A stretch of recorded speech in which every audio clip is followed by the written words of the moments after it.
Oğlum sen şu haberi bir kenarda dur. Gel buraya.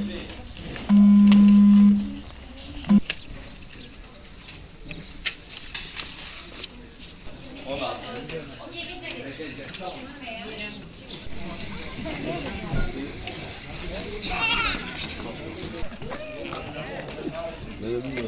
Buna konuşayım. Hayır.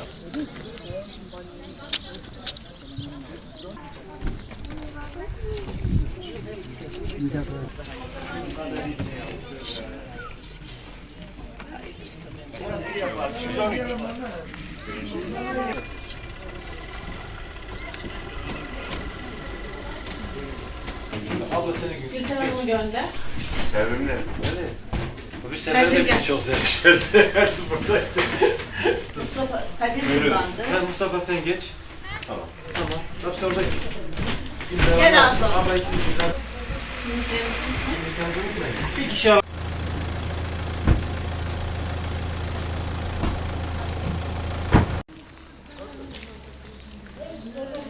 Gel ben ondan sonra geçelim.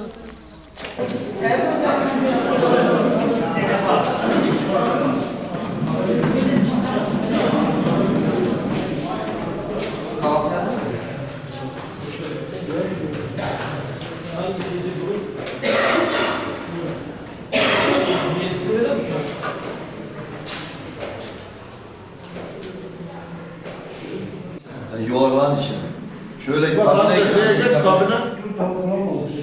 Bulamadın mı? İsmini bul ondan sonra.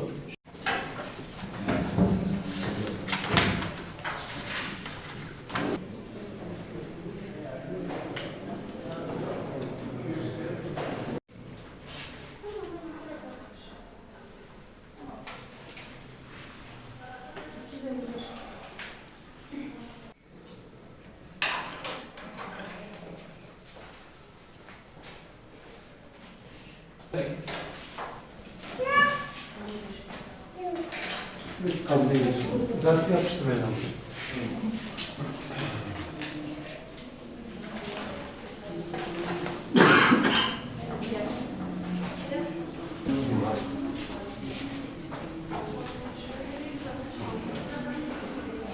Gel abi. Neydi abi? Aslında ekran küçük. Oraya bıraksana.